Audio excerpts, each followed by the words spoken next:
दो ना गोरी, मुझे कुछ पैसे दो ना। पति जी, मेरा नहीं तो अपने इस छोटे से बच्चे का ही कुछ ख्याल करो। जो भी घर में था वो तुमने शराब पीने में लगा दिया। अब घर में कुछ नहीं बचा। ये तुम्हारा हार किस दिन काम आएगा?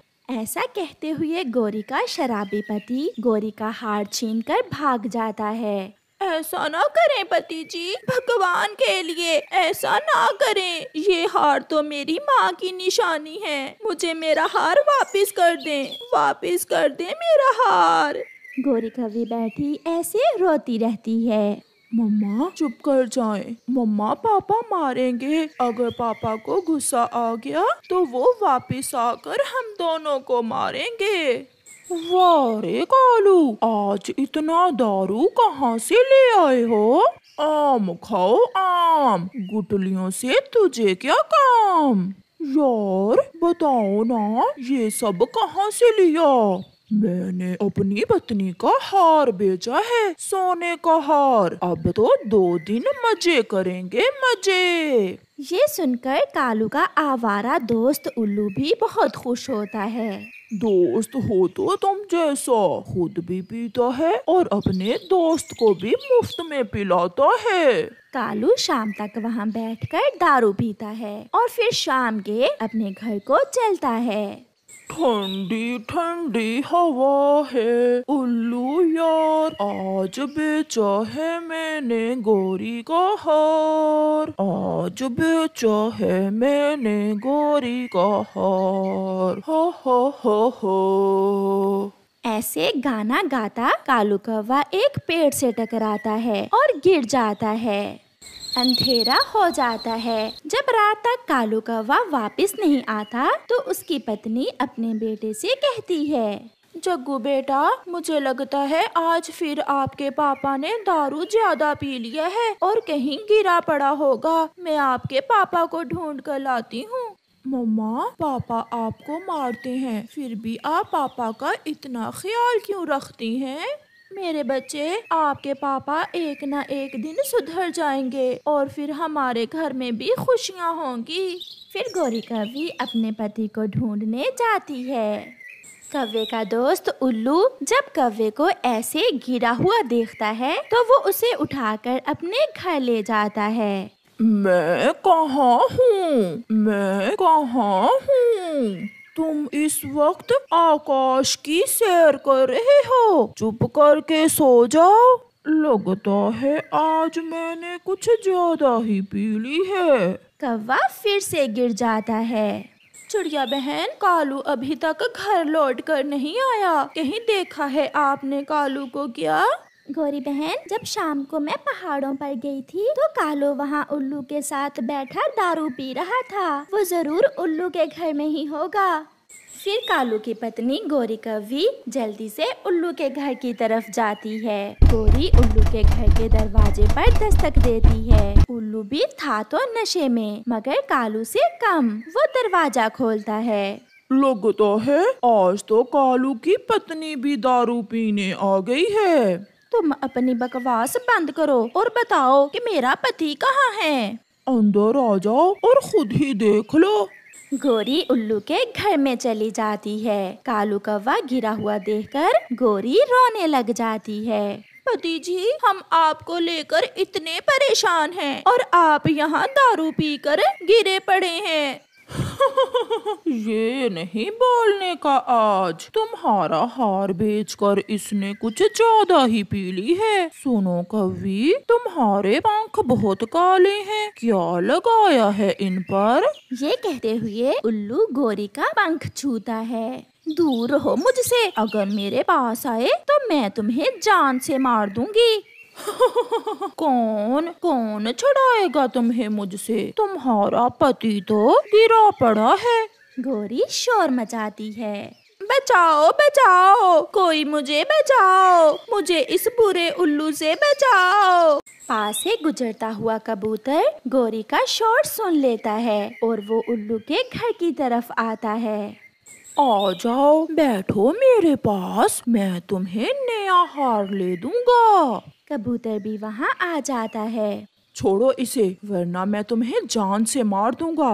कबूतर भैया, मैं यहाँ कालू को लेने आई थी और ये उल्लू मुझे तंग करने लगा। मेरा घर है, जो दिल में आया करूँगा, कौन रोकेगा मुझे। और तुम्हें तो कबूतर मैं अभी सीधा करता हूँ। उल्लू कबूतर की तरफ बढ़ता है। दोनों में लड़ाई शुरू होती है। दोनों एक दूसरे को मार रहे थे। पीछे से गोरी एक डंडा उठाकर उल्लू के सर पर मारती है और उल्लू वहीं गिर जाता है और मर जाता है। कबूतर भैया, अगर आप न आते तो ये उल्लू मुझे कभी न छोड़ता। गोरी बहन, ये सारा दोष तुम्हारे पति का है। चलो अब इसे घर ले जाओ। जब इसका नशा उतरेगा तो फिर शायद इसकी अकल ठिकाने आए। फिर गोरी और कबूतर कालू को उठाकर वहाँ से ले जाते हैं। गोरी बहन, अब मैं जाता हूँ। तुम्हारी भाभी मेरा इंतजार कर रही होगी। गोरी सारी रात जागती है और अपने बेटे को लेकर बैठी रहती है। सुबह हो जाती है। कालू का नशा भी उतर चुका था। गोरी, मैं अपने घर कब आया था? गोरी जोरों से रोने लग जाती है। ऐसी जिंदगी से तो अच्छा है ऊपर वाला मुझे मौत ही दे दे। जाओ कबूतर से जाकर पूछो कि तुम घर कैसे आए थे। कालू जल्दी से अपने घर से निकलता है। थोड़ी दूर उसे चिड़िया और कबूतर बैठे हुए दिखते हैं। कालू वहाँ चला जाता है। बेगैरत कौवे, उतर गया तेरा नशा? कबूतर, क्या हुआ? मैंने नशे में तेरा क्या बिगाड़ा है? कल रात तुम उल्लू के घर में थे। जब तुम्हारी पत्नी गोरी तुम्हें ढूंढते ढूंढते वहाँ गई तो वो तुम्हारा शराबी दोस्त उसे तंग करने लगा। वो तो मैं वहाँ पहुँच गया। ये सुनकर कालू की आंखें खुल जाती है। क्या मेरा दोस्त उल्लू ऐसा भी कर सकता है? ये मैंने सोचा भी नहीं था। मैं छोड़ूंगा नहीं उसे। खुद को बदलो, अगर बदल सकते हो तो। उस उल्लू को तो तुम्हारे कबूतर भैया ने ठिकाने लगा दिया है। कबूतर और चिड़िया, मैं बहुत बुरा हूँ। मैं खुद को बदलूंगा। आज के बाद मैं दारू छोड़ दूंगा और मैं एक अच्छा पति बनकर दिखाऊंगा अपनी पत्नी को। कौवा वहाँ से उड़ जाता है। ऐसे शराबी कभी सच नहीं बोलते। नहीं कबूतर, आज मैंने कालू की आंखों में सच देखा है। मुझे पूरा विश्वास है कालू अब खुद को बदल लेगा। कालू लकड़हारे के पास जाता है और वहाँ सारा दिन लकड़ियाँ काटने का काम करता है। अब ऐसे ही रोज काम पर आ जाया करना। ये लो अपनी दिहाड़ी। आज कालू ने पहली बार मेहनत से कुछ कमाया था। आज वो बहुत खुश था। फिर वो तोते की दुकान से मिठाई लेता है और अपने घर जाता है। गोरी, मुझे माफ कर दो। रात जो भी हुआ वो सब मेरी वजह से ही हुआ। अब मैंने खुद को बदल लिया है। मैं आपके लिए मिठाई लाया हूँ क्योंकि आज पहले दिन मैंने काम किया है। ये सुनकर गोरी बहुत खुश होती है। मुझे विश्वास था अपने पति पर। मेरा कालू एक ना एक दिन जरूर बदल जाएगा। पापा, अब आप शराब पीकर मुझे और मम्मा को मारेंगे तो नहीं? कालू अपने बेटे को गले से लगा लेता है।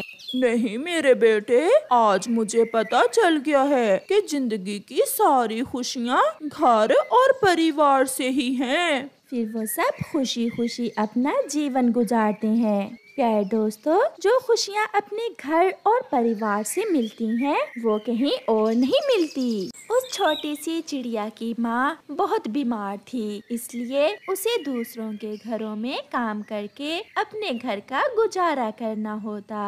माँ, मैं जा रही हूँ। आज मालकिन ने मुझे थोड़ा जल्दी बुलाया है। जाओ बेटी, और शाम को आते हुए मेरी दवा भी लेती आना। फिर वो छोटी सी सुंदर चिड़िया अपने घर से निकलती है।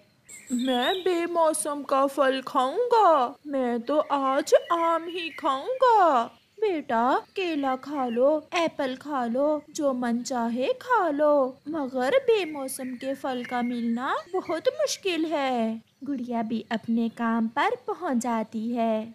मालकिन, मुझे आज का काम बताएं मैं क्या करूं? जाओ और मेरे लिए आम लेकर आओ। आम, और वो भी इस मौसम में। छोटे मालिक, आम तो गर्मियों का फल है, ठंड के मौसम में आम नहीं मिलते। अगर कोशिश करोगी तो मिल जाएंगे। जाओ, तुम गर्म मौसम वाले जंगल में जाओ और मेरे बेटे की इच्छा पूरी करो, चाहे उसके लिए तुम्हें कितनी ही दूर क्यों ना जाना पड़े। मगर मालकिन, मेरी माँ। जो कहा है वो करो। अगर नहीं जाओगी तो तुम्हारी माँ की दवा के लिए पैसे भी नहीं मिलेंगे। फिर गुड़िया चुपचाप कव्वी के घर से चली जाती है। गुड़िया सोच रही थी कि वो कहाँ जाए, क्योंकि उसे तो अभी जंगल के रास्तों का भी अच्छे से नहीं पता था। फिर वो दूसरे जंगल में कैसे जा सकती थी। उड़ते उड़ते गुड़िया थक जाती है। वो जंगल से बाहर निकल जाती है। वो एक कैक्टस के पेड़ के पास जाकर बैठ जाती है। गुड़िया रो रही थी। माँ, मैं क्या करूं? अगर आम ना लेकर गई तो गौरी आंटी मुझे काम से निकाल देंगी, और अगर उन्होंने मुझे काम से निकाल दिया तो मैं आपकी दवा कहाँ से लूंगी? गुड़िया की आंखों से आंसू टपक रहे थे। फिर गुड़िया को एक आवाज सुनाई देती है। चिड़िया, छोटी चिड़िया, चुप कर जाओ। तुम्हें आम चाहिए ना? मैं दूंगा तुम्हें आम। चिड़िया कैक्टस के उस पेड़ को बात करते देखकर डर जाती है। डरो ना छोटी चिड़िया, मेरे पास आओ और अपनी आंखें बंद करके जो मांगना है वो मांगो। मैं अच्छाई वाला कैक्टस का पेड़ हूँ। मैं हमेशा मुसीबत में अच्छे पक्षियों की मदद करता हूँ। फिर गुड़िया उस कैक्टस के पेड़ के पास जाती है और अपनी आंखें बंद करके कहती है, अच्छाई के अच्छे पेड़, मुझे आम दें। फिर जब गुड़िया अपनी आंखें खोलती है तो उस पेड़ पर 2 आम लगे हुए थे, जिन्हें देखकर गुड़िया बहुत खुश हो जाती है। एक आम अपनी मालकिन के लिए ले जाओ और एक आम अपनी मम्मा को खिला देना। मेरा ये आम खाने से आपकी मम्मा की बीमारी ठीक हो जाएगी और वो स्वस्थ हो जाएंगी। अच्छाई के अच्छे पेड़, मेरे पास तो आपको देने के लिए कुछ भी नहीं है। मैं जानता हूँ आप एक अच्छी चिड़िया हो।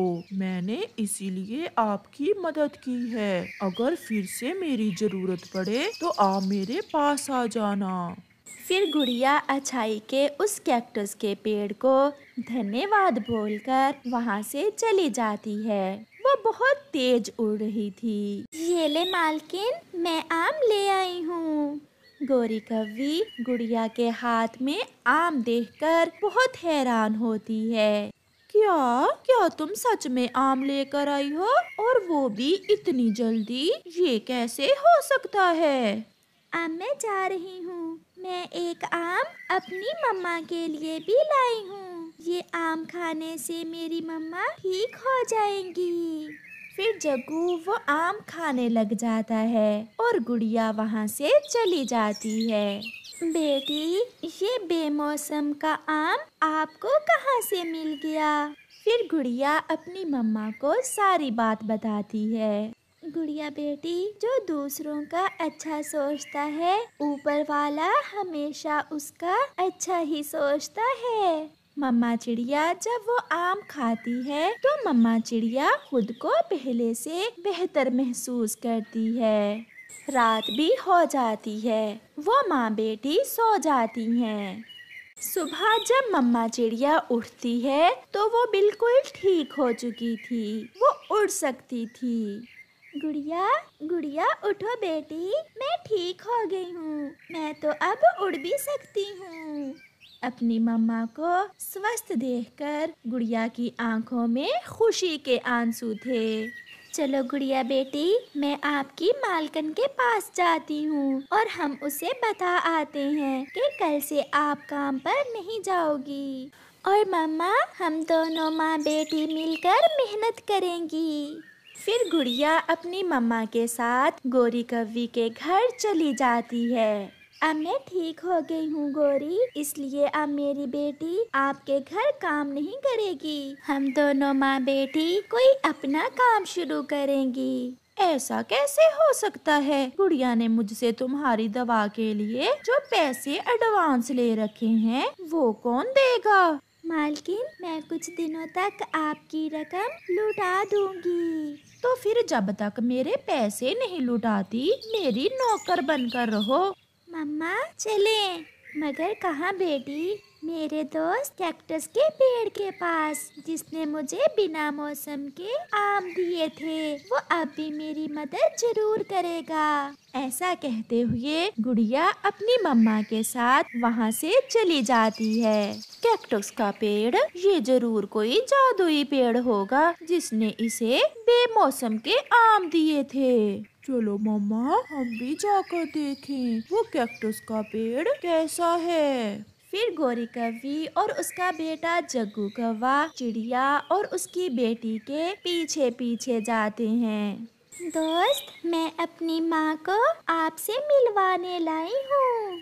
मुझे बहुत अच्छा लगा गुड़िया आपकी मम्मा से मिलकर। और मुझे भी, आपने हम गरीबों की मदद की, ये आपका एहसान है हम पर। दोस्त, मैंने मालकिन से अपनी मम्मा की दवा के लिए कुछ पैसे लिए थे और मालकिन मुझसे वो पैसे अब वापस मांग रही है। आप मेरी मदद करें। अपनी आंखें बंद करो और मांगो जो मांगना चाहती हो। फिर गुड़िया अपनी आंखें बंद करती है और कहती है। थोड़ी दूर गोरी कौवी छुपी हुई सब देख रही थी। अच्छाई के अच्छे पेड़, मुझे कुछ पैसे दें ताकि मैं अपनी मालकिन का कर्ज चुका सकूं। फिर उस पेड़ पर पैसे लग जाते हैं। मम्मा चिड़िया की तो आंखें खुली की खुली रह जाती हैं। अपनी मालकिन के लिए भी पैसे ले लें और अपने लिए भी कुछ पैसे ले लें जिससे आप कोई काम शुरू कर सकें। गुड़िया अपनी जरूरत के अनुसार कुछ पैसे लेती है। पीछे से गोरी कौवी भी वहाँ आ जाती है। तो ये है वो जादुई पेड़ जो तुम्हें बिना मौसम के आम और पैसे देता है। मालकिन, ये ले आप अपने पैसे और यहाँ से जाएं। मम्मा, मम्मा, गुड़िया को ये पेड़ हमारी वजह से मिला है। हमने ही तो इसे बेमौसम के आम लेने भेजा था। चलो जग्गू, हम भी इस पेड़ से कुछ मांग लेते हैं। ये अच्छाई का कैक्टस का पेड़ केवल अच्छे और सच्चे पक्षियों की ही मदद करता है। चुप चुप कर जाओ। फिर गोरी अपनी आंखें बंद करके कहती है। पेड़ पेड़, मुझे सोने का हार, बड़ा खजाना और साथ में चांदी के झुमके दो। मगर कैक्टस का वो पेड़ अपने कांटे गोरी के सर में मारता है। अरे अरे, मर गई रे। भागो जग्गू, भागो यहाँ से। इस पेड़ को कैसे पता चल गया कि हम मन के छोटे और बुरे पक्षी हैं? ऐसा कहते हुए गोरी और जग्गू वहाँ से भाग जाते हैं। ये देखकर गुड़िया, उसकी मम्मा और कैक्टस का पेड़ हंस रहे थे।